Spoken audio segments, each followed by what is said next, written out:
论电农会多年来做农产品产销履历成绩得到肯定，今年以水稻啦、连任也是红菜头甲马铃薯等等作物来参加农委会产销履历专家的竞赛。这项比赛有116个竞争者，最后成为竞选15名农产品经营者之一。因为安尼尔，台南区农改场特别到农会门口打红本甲祝福。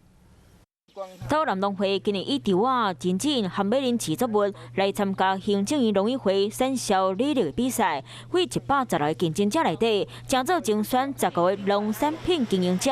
我们也希望说，透过这个产销履历的达人的评选，能够将那个斗南的东西能够推上。产销履历认证需要真侪种项目的评选，嘛需要真侪丰富的相关资料，提供公部门做参考。